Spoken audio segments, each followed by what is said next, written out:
يا معشر الجن والإنس ألم يأتكم رسل منكم يقصون عليكم آياتي وينذرونكم لقاء يومكم هذا قالوا شهدنا على أنفسنا وغرتهم الحياة الدنيا وشهدوا على أنفسهم أنهم كانوا كافرين۔ اس موقع پر اللہ ان سے یہ بھی پوچھے گا کہ اے گروہ جن و انس، کیا تمہارے پاس خود تم ہی میں سے وہ پیغمبر نہیں آئے تھے جو تم کو میری آیات سناتے اور اس دن کے انجام سے ڈراتے تھے؟ وہ کہیں گے ہاں، ہم اپنے خلاف خود گواہی دیتے ہیں۔ آج دنیا کی زندگی نے ان لوگوں کو دھوکے میں ڈال رکھا ہے، مگر اس وقت وہ خود اپنے خلاف گواہی دیں گے کہ وہ کافر تھے۔ ہاں، ہم اپنے خلاف خود گواہی دیتے ہیں، یعنی ہم اقرار کرتے ہیں کہ آپ کی طرف سے رسول پر رسول آتے اور ہمیں حقیقت سے خبردار کرتے رہے، مگر یہ ہمارا اپنا قصور تھا کہ ہم نے ان کی بات نہ مانی۔ اس وقت وہ خود اپنے خلاف گواہی دیں گے کہ وہ کافر تھے، یعنی بے خبر اور ناواقف نہ تھے بلکہ کافر تھے۔ وہ خود تسلیم کریں گے کہ حق ہم تک پہنچا تھا، مگر ہم نے خود اسے قبول کرنے سے انکار کر دیا تھا۔ ذلك أن لم يكن ربك مهلك القرى بظلم وأهلها غافلون۔ یہ شہادت ان سے اس لیے لی جائے گی کہ یہ ثابت ہو جائے کہ تمہارا رب بستیوں کو ظلم کے ساتھ تباہ کرنے والا نہ تھا، جبکہ ان کے باشندے حقیقت سے ناواقف ہوں۔ یعنی اللہ اپنے بندوں کو یہ موقع نہیں دینا چاہتا کہ وہ اس کے مقابلے میں یہ احتجاج کر سکیں کہ آپ نے ہمیں حقیقت سے تو آگاہ کیا نہیں اور نہ ہم کو صحیح راستہ بتانے کا انتظام فرمایا، مگر جب ناواقفیت کی بنا پر ہم غلط راہ پر چل پڑے تو اب آپ ہمیں پکڑتے ہیں۔ اسی حجت کو قطع کر دینے کے لیے اللہ تعالیٰ نے پیغمبر بھیجے اور کتابیں نازل کی تاکہ جن و انس کو صاف صاف خبردار کر دیا جائے۔ اب اگر لوگ غلط راستوں پر چلتے ہیں اور اللہ ان کو سزا دیتا ہے تو اس کا الزام خود ان پر ہے نہ کہ اللہ پر۔ وَلِكُلٍّ دَرَجَاتٌ مِّمَّا عَمِلُوا وَمَا رَبُّكَ بِغَافِلٍ عَمَّا يَعْمَلُونَ وَرَبُّكَ الْغَنِيُّ ذُو الرَّحْمَةِ إِن يَشَأْ يُذْهِبْكُمْ وَيَسْتَخْلِفْ مِن بَعْدِكُم مَّا يَشَاءُ كَمَا أَنشَأَكُم مِّن ذُرِّيَّةِ قَوْمٍ آخَرِينَ۔ ہر شخص کا درجہ اس کے عمل کے لحاظ سے ہے، اور تمہارا رب لوگوں کے اعمال سے بے خبر نہیں ہے۔ تمہارا رب بے نیاز ہے اور مہربانی اس کا شیوا ہے۔ اگر وہ چاہے تو تم لوگوں کو لے جائے اور تمہاری جگہ دوسرے جن لوگوں کو چاہے لے آئے، جس طرح اس نے تمہیں کچھ اور لوگوں کی نسل سے اٹھایا ہے۔ تمہارا رب بے نیاز ہے اور مہربانی اس کا شیوا ہے۔ تمہارا رب بے نیاز ہے، یعنی اس کی کوئی غرض تم سے اٹکی ہوئی نہیں ہے، اس کا کوئی مفاد تم سے وابستہ نہیں ہے کہ تمہاری نافرمانی سے اس کا کچھ بگڑ جاتا ہو یا تمہاری فرما برداری سے اس کو کوئی فائدہ پہنچ جاتا ہو۔ تم سب مل کر سخت نافرمان بن جاؤ تو اس کی بادشاہی میں ذرہ برابر کمی نہیں کر سکتے، اور سب کے سب مل کر اس کے مطیع فرمان اور عبادت گزار بن جاؤ تو اس کے ملک میں کوئی اضافہ نہیں کر سکتے۔ وہ نہ تمہاری سلامیوں کا محتاج ہے اور نہ تمہاری نظر و نیاز کا، اپنے بے شمار خزانے تم پر لٹا رہا ہے بغیر اس کے کہ ان کے بدلے میں اپنے لیے تم سے کچھ چاہے۔ مہربانی اس کا شیوا ہے۔ یہاں موقع و محل کے لحاظ سے اس فقرے کے دو مفہوم ہیں، ایک یہ کہ تمہارا رب تم کو راہ راست پر چلنے کی جو تلقین کرتا ہے اور حقیقت نفس العملی کے خلاف طرز عمل اختیار کرنے سے جو منع کرتا ہے، اس کی وجہ یہ نہیں ہے کہ تمہاری راست روی سے اس کا کوئی فائدہ اور غلط روی سے اس کا کوئی نقصان ہوتا ہے، بلکہ اس کی وجہ دراصل یہ ہے کہ راست روی میں تمہارا اپنا فائدہ اور غلط روی میں تمہارا اپنا نقصان ہے۔ لہذا یہ سراسر اس کی مہربانی ہے کہ وہ تمہیں اس صحیح طرز عمل کی تعلیم دیتا ہے جس سے تم بلند مدارج تک ترقی کرنے کے قابل بن سکتے ہو، اور اس غلط طرز عمل سے روکتا ہے جس کی بدولت تم پست مراتب کی طرف تنزل کرتے ہو۔ دوسری یہ کہ تمہارا رب سخت گیر نہیں ہے، تم کو سزا دینے میں اسے کوئی لطف نہیں آتا ہے، وہ تمہیں پکڑنے اور مارنے پر تلا ہوا نہیں ہے کہ ذرا تم سے قصور سرزد ہو اور وہ تمہاری خبر لے ڈالے۔ در حقیقت وہ اپنی تمام مخلوقات پر نہایت مہربان ہے، غائب درجے کے رحم و کرم کے ساتھ خدائی کر رہا ہے، اور یہی اس کا معاملہ انسانوں کے ساتھ بھی ہے۔ اسی لیے وہ تمہارے قصور پر قصور معاف کرتا چلا جاتا ہے۔ تم نافرمانیاں کرتے ہو، گناہ کرتے ہو، جرائم کا ارتکاب کرتے ہو، اس کے رزق سے پل کر بھی اس کے احکام سے منہ موڑتے ہو، مگر وہ حلم اور عفو ہی سے کام لیے جاتا ہے،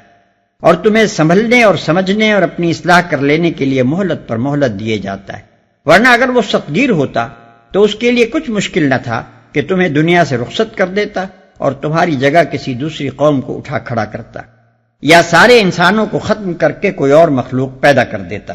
انما توعدون لآت وما انتم بمعجزین قل یا قوم اعملوا على مكانتكم انی عامل فسوف تعلمون من تكون له عاقبة الدار انه لا يفلح الظالمون۔ تم سے جس چیز کا وعدہ کیا جا رہا ہے وہ یقیناً آنے والی ہے، اور تم خدا کو عاجز کر دینے کی طاقت نہیں رکھتے۔ اے محمد کہہ دو کہ لوگو تم اپنی جگہ عمل کرتے رہو اور میں بھی اپنی جگہ عمل کر رہا ہوں، ان قریب تمہیں معلوم ہو جائے گا کہ انجام کار کس کے حق میں بہتر ہوتا ہے۔ بہرحال یہ حقیقت ہے کہ ظالم کبھی فلاح نہیں پا سکتے۔ تم سے جس چیز کا وعدہ کیا جا رہا ہے وہ یقیناً آنے والی ہے، یعنی قیامت، جس کے بعد تمام اگلے پچھلے انسان ازسرن و زندہ کیے جائیں گے اور اپنے رب کے سامنے آخری فیصلے کے لیے پیش ہوں گے۔ تم اپنی جگہ عمل کرتے رہو اور میں بھی اپنی جگہ عمل کر رہا ہوں۔ یعنی اگر میرے سمجھانے سے تم نہیں سمجھتے اور اپنی غلط روی سے باز نہیں آتے تو جس راہ پر تم چل رہے ہو چلے جاؤ اور مجھے اپنی راہ چلنے کے لیے چھوڑ دو۔ انجام کار جو کچھ ہوگا وہ تمہارے سامنے بھی آ جائے گا اور میرے سامنے بھی۔ وَجَعَلُوا لِلَّهِ مِمَّا ذَرَأَ مِنَ الْحَرْثِ وَالْأَنْعَامِ نَصِيبًا فَقَالُوا هَذَا لِلَّهِ بِزَعْمِهِمْ وَهَذَا لِشُرَكَائِنَا فَمَا كَانَ لِشُرَكَائِهِمْ فَلَا يَصِلُ إِلَى اللَّهِ وَمَا كَانَ لِلَّهِ فَهُوَ يَصِلُ إِلَى شُرَكَائِهِمْ سَاءَ مَا يَحْكُمُونَ۔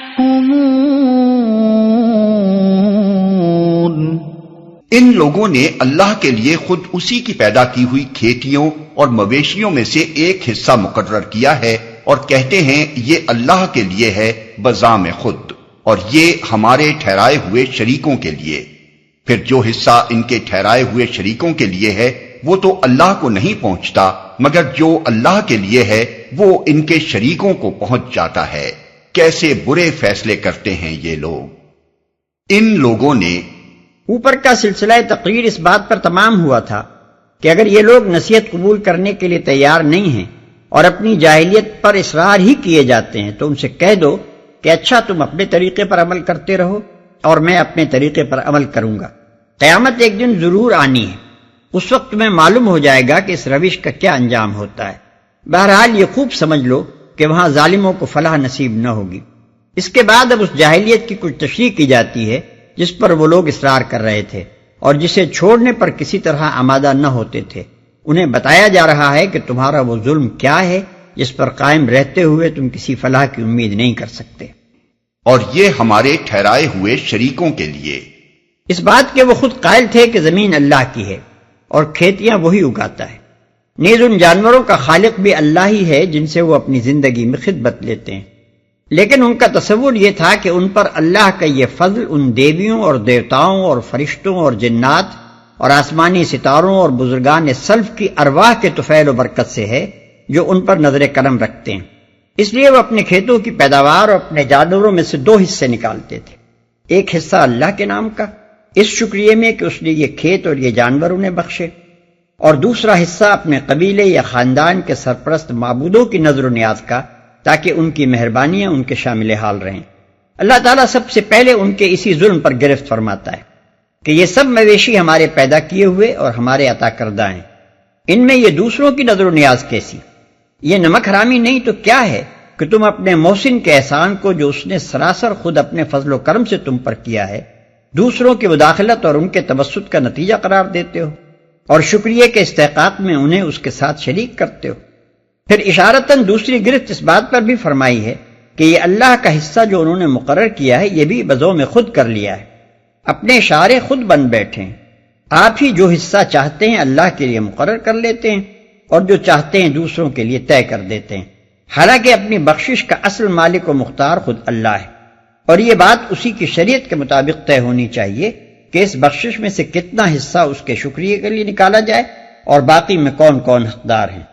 پس در حقیقت اس خود مختارانہ طریقے سے جو حصہ یہ لوگ اپنے ذوق باطل میں خدا کے لیے نکالتے ہیں اور فقراء و مساکین وغیرہ پر خیرات کرتے ہیں، وہ بھی کوئی نیکی نہیں ہے، خدا کے ہاں اس کے مقبول ہونے کی بھی کوئی وجہ نہیں،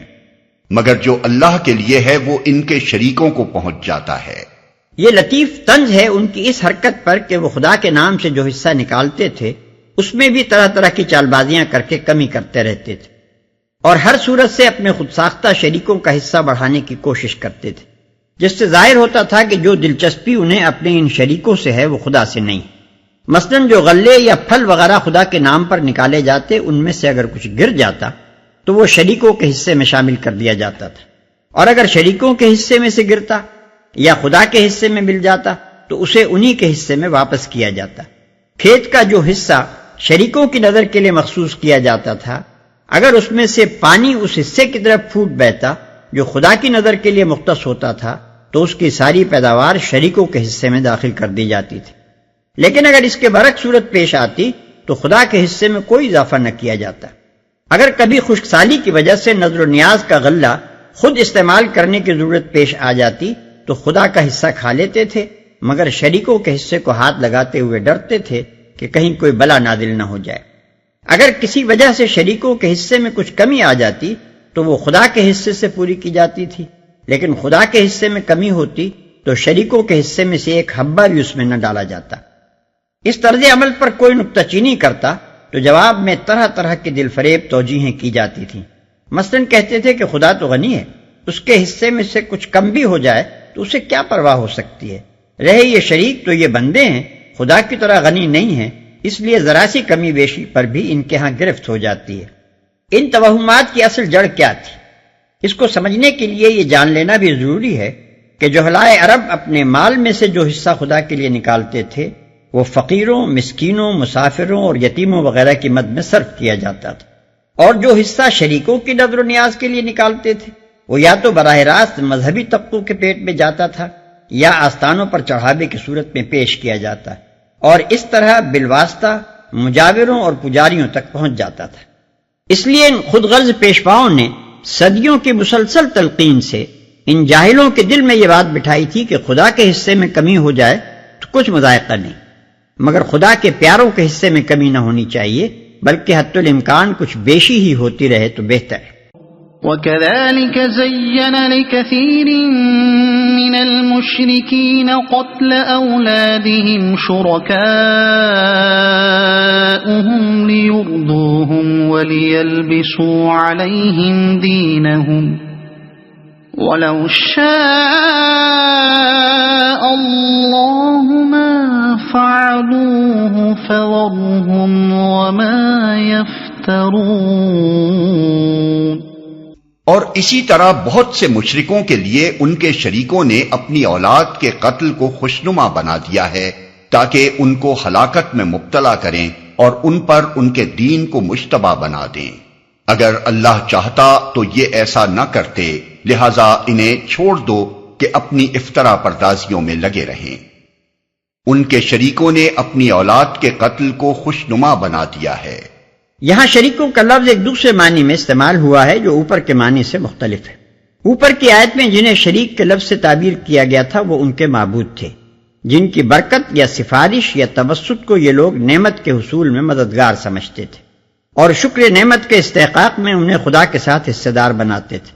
بخلاف اس کے اس آیت میں شریک سے مراد وہ انسان اور شیطان ہیں جنہوں نے قتل اولاد کو ان لوگوں کی نگاہ میں ایک جائز اور پسندیدہ فعل بنا دیا تھا۔ انہیں شریک کہنے کی وجہ یہ ہے کہ اسلام کے نقطہ نظر سے جس طرح پرستش کا مستحق تنہا اللہ تعالیٰ ہے، اسی طرح بندوں کے لیے قانون بنانے اور جائز و ناجائز کی حدیں مقرر کرنے کا حقدار بھی صرف اللہ ہے۔ لہذا جس طرح کسی دوسرے کے آگے پرستش کے افعال میں سے کوئی فعل کرنا اسے خدا کا شریک بنانے کا ہم معنی ہے، اسی طرح کسی کے خود ساختہ قانون کو برحق سمجھتے ہوئے اس کی پابندی کرنا اور اس کے مقرر کیے ہوئے حدود کو واجب الاطاعت ماننا بھی اسے خدائی میں اللہ کا شریک قرار دینے کا ہم معنی ہے۔ یہ دونوں افعال بہرحال شرک ہے، خواہ ان کا مرتکب ان ہستیوں کو زبان سے الہ اور رب کہے یا نہ کہے جن کے آگے وہ نذر و نیاز پیش کرتا ہے، یا جن کے مقرر کیے ہوئے قانون کو واجب الاطاعت مانتا ہے۔ قتل اولاد کی 3 صورتیں اہل عرب میں رائج تھیں اور قرآن میں ان تینوں کی طرف اشارہ کیا گیا ہے۔ 1،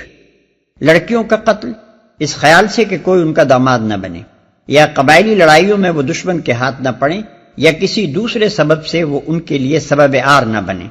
2، بچوں کا قتل، اس خیال سے کہ ان کی پرورش کا بار نہ اٹھایا جا سکے گا اور ذرائع معاش کی کمی کے سبب سے وہ ناقابل برداشت بوجھ بن جائیں گے۔ 3، بچوں کو اپنے معبودوں کی خوشنودی کے لیے بھیٹ چڑھانا، تاکہ ان کو ہلاکت میں مبتلا کریں۔ یہ ہلاکت کا لفظ نہایت معنی خیز ہے۔ اس سے مراد اخلاقی ہلاکت بھی ہے کہ جو انسان سنگدلی اور شقاوت کی حد کو پہنچ جائے کہ اپنی اولاد کو اپنے ہاتھ سے قتل کرنے لگے، اس میں جوہر انسانیت تو درکنار، جوہر حیوانیت تک باقی نہیں رہتا۔ اور نوعی و قومی ہلاکت بھی کہ قتل اولاد کا لازمی نتیجہ نسلوں کا گھٹنا اور آبادی کا کم ہونا ہے، جس سے نوع انسانی کو بھی نقصان پہنچتا ہے اور وہ قوم بھی تباہی کے گڑھے میں گرتی ہے جو اپنے حامیوں اور اپنے تمدن کے کارکنوں اور اپنی میراث کے وارثوں کو پیدا نہیں ہونے دیتی، یا پیدا ہوتے ہی خود اپنے ہاتھوں انہیں ختم کر ڈالتی ہے۔ اور اس سے مراد انجامی ہلاکت بھی ہے کہ جو شخص معصوم بچوں پر یہ ظلم کرتا ہے اور جو اپنی انسانیت کو بلکہ اپنی حیوانی فطرت تک کو یوں الٹی چھری سے ذبح کرتا ہے، اور جو نوع انسانی کے ساتھ اور خود اپنی قوم کے ساتھ یہ دشمنی کرتا ہے، وہ اپنے آپ کو خدا کے شدید عذاب کا مستحق بناتا ہے، اور ان پر ان کے دین کو مشتبہ بنا دیں۔ زمانہ جاہلیت کے عرب اپنے آپ کو حضرت ابراہیم علیہ السلام و اسماعیل علیہ السلام کا پیرو کہتے اور سمجھتے تھے، اور اس بنا پر ان کا خیال یہ تھا کہ جس مذہب کا وہ اتباع کر رہے ہیں وہ خدا کا پسندیدہ مذہب ہی ہے۔ لیکن جو دین ان لوگوں نے حضرت ابراہیم و اسماعیل علیہ السلام سے سیکھا تھا، اس کے اندر بعد کی صدیوں میں مذہبی پیشوا، قبائل کے سردار، خاندانوں کے بڑے بوڑھے اور مختلف لوگ طرح طرح کے عقائد اور اعمال اور رسوم کا اضافہ کرتے چلے گئے، جنہیں آنے والی نسلوں نے اصل مذہب کا جز سمجھا اور عقیدت بندی کے ساتھ ان کی پیروی کی۔ چونکہ روایات میں یا تاریخ میں یا کسی کتاب میں ایسا کوئی ریکارڈ محفوظ نہ تھا جس سے معلوم ہوتا کہ اصل مذہب کیا تھا اور بعد میں کیا چیزیں کس زمانے میں کس نے کس طرح اضافہ کی، اس وجہ سے اہل عرب کے لیے ان کا پورا دین مشتبہ ہو کر رہ گیا تھا۔ نہ کسی چیز کے متعلق یقین کے ساتھ یہی کہہ سکتے تھے کہ یہ اس اصل دین کا جز ہے جو خدا کی طرف سے آیا تھا، اور نہ یہی جانتے تھے کہ یہ بدعات اور غلط رسوم ہیں جو بعد میں لوگوں نے بڑھا دی۔ اسی صورتحال کی ترجمانی اس فقرے میں کی گئی۔ لہٰذا انہیں چھوڑ دو کہ اپنی افطرا پردازیوں میں لگے رہیں۔ یعنی اگر اللہ چاہتا کہ وہ ایسا نہ کریں تو وہ کبھی نہ کر سکتے تھے، لیکن چونکہ اللہ کی مشیت یہی تھی کہ جو شخص جس راہ پر جانا چاہتا ہے اسے جانے کا موقع دیا جائے، اسی لیے یہ سب کچھ ہوا۔ بس اگر یہ لوگ تمہارے سمجھانے سے نہیں مانتے اور ان افطرا پردادیوں ہی پر انہیں اصرار ہے تو جو کچھ یہ کرنا چاہتے ہیں کرنے دو، ان کے پیچھے پڑنے کی کچھ ضرورت نہیں۔ وَقَالُوا هَٰذِهِ أَنْعَامٌ وَحَرْثٌ حِجْرٌ لَا يَطْعَمُهَا إِلَّا مَن نَّشَاءُ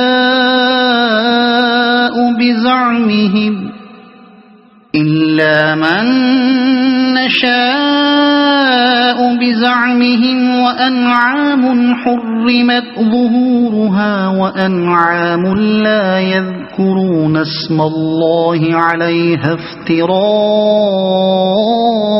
عليه سيجزيهم بما كانوا يفترون۔ کہتے ہیں یہ جانور اور یہ کھیت محفوظ ہیں، انہیں صرف وہی لوگ کھا سکتے ہیں جنہیں ہم کھلانا چاہیں، حالانکہ یہ پابندی ان کی خود ساختہ ہے۔ پھر کچھ جانور ہیں جن پر سواری اور بار برداری حرام کر دی گئی ہے، اور کچھ جانور ہیں جن پر اللہ کا نام نہیں لیتے، اور یہ سب کچھ انہوں نے اللہ پر افطرا کیا ہے۔ ان قریب اللہ انہیں ان افطرا پردازیوں کا بدلہ دے گا، حالانکہ یہ پابندی ان کی خود ساختہ ہے۔ اہل عرب کا قاعدہ تھا کہ بعض جانوروں کے متعلق یا بعض کھیتیوں کی پیداوار کے متعلق منت مان لیتے تھے کہ یہ فلاں آستانے یا فلاں حضرت کی نیاز کے لیے مخصوص ہیں۔ اس نیاز کو ہر ایک نہ کھا سکتا تھا، بلکہ اس کے لیے ان کے ہاں ایک مفصل ضابطہ تھا جس کی روح سے مختلف نیازوں کو مختلف قسم کے مخصوص لوگ ہی کھا سکتے تھے۔ اللہ تعالیٰ ان کے اس فعل کو نہ صرف مشرکانہ افعال میں شمار کرتا ہے بلکہ اس پہلو پر بھی تنبیہ فرماتا ہے کہ یہ ضابطہ ان کا خود ساختہ ہے، یعنی جس خدا کے رزق میں سے وہ یہ منتیں مانتے اور نیازیں کرتے ہیں، اس نے نہ ان منتوں اور نیازوں کا حکم دیا ہے اور نہ ان کے کھانے کے متعلق یہ پابندیاں عائد کی ہیں۔ یہ سب کچھ ان خودسر اور باغی بندوں نے اپنے اختیارات سے خود ہی تصنیف کر لیا ہے۔ اور کچھ جانور ہیں جن پر اللہ کا نام نہیں لیتے۔ روایات سے معلوم ہوتا ہے کہ اہل عرب کے ہاں بعض مخصوص منتوں اور نذروں کے جانور ایسے ہوتے تھے جن پر خدا کا نام لینا جائز نہ سمجھا جاتا تھا۔ ان پر سوار ہو کر حج کرنا ممنوع تھا، کیونکہ حج کے لیے لبیک اللہم لبیک کہنا پڑتا تھا۔ اسی طرح ان کا دودھ دوہتے وقت یا ان پر سوار ہونے کی حالت میں یا ان کو ذبح کرتے ہوئے یا ان کو کھانے کے وقت اہتمام کیا جاتا تھا کہ خدا کا نام زبان پر نہ آئے۔ اور یہ سب کچھ انہوں نے اللہ پر افطرا کیا ہے، یعنی یہ قاعدے خدا کے مقرر کیے ہوئے نہیں ہیں، مگر وہ ان کی پابندی یہی سمجھتے ہوئے کر رہے ہیں کہ انہیں خدا نے مقرر کیا ہے، اور ایسا سمجھنے کے لیے ان کے پاس خدا کے کسی حکم کی سند نہیں ہے، بلکہ صرف یہ سند ہے کہ باپ دادا سے یوں ہی ہوتا چلا آ رہا ہے۔ وقالوا ما في بطون هذه الأنعام خالصة لذكورنا ومحرم على أزواجنا وإن يكن ميتة فهم فيه شركاء سيجزيهم وصفهم إنه حكيم عليم۔ اور کہتے ہیں کہ جو کچھ ان جانوروں کے پیٹ میں ہے یہ ہمارے مردوں کے لیے مخصوص ہے اور ہماری عورتوں پر حرام، لیکن اگر وہ مردہ ہو تو دونوں اس کے کھانے میں شریک ہو سکتے ہیں۔ یہ باتیں جو انہوں نے گھڑ لی ہیں ان کا بدلہ اللہ انہیں دے کر رہے گا، یقیناً وہ حکیم ہے اور سب باتوں کی اسے خبر ہے۔ لیکن اگر وہ مردہ ہو تو دونوں اس کے کھانے میں شریک ہو سکتے ہیں۔ اہل عرب کے ہاں نذروں اور منتوں کے جانوروں کے متعلق جو خود ساختہ شریعت بنی ہوئی تھی اس کی ایک دفعہ یہ بھی تھی کہ ان جانوروں کے پیٹ سے جو بچہ پیدا ہو اس کا گوشت صرف مرد کھا سکتے ہیں، عورتوں کے لیے ان کا کھانا جائز نہیں، لیکن اگر وہ بچہ مردہ ہو یا مر جائے تو اس کا گوشت کھانے میں مرد و عورت سب شریک ہو سکتے ہیں۔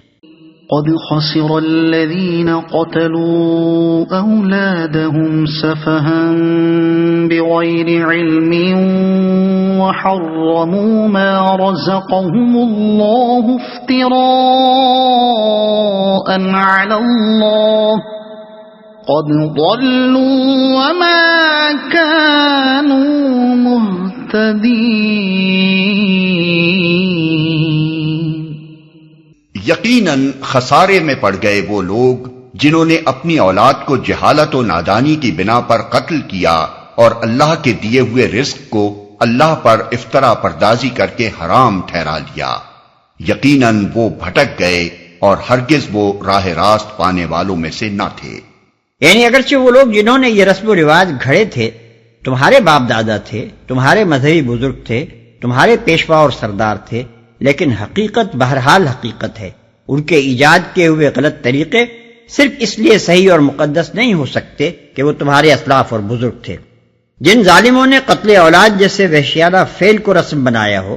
جنہوں نے خدا کے دیے ہوئے رزق کو خامخواہ خدا کے بندوں پر حرام کیا ہو، جنہوں نے دین میں اپنی طرف سے نئی نئی باتیں شامل کر کے خدا کی طرف منسوب کی ہوں، وہ آخر فلاحیاب اور راست رو کیسے ہو سکتے ہیں؟ چاہے وہ تمہارے اسلاف اور بزرگ ہی کیوں نہ ہوں، بہرحال تھے وہ گمراہ، اور اپنی اس گمراہی کا برا انجام بھی وہ دیکھ کر رہیں گے۔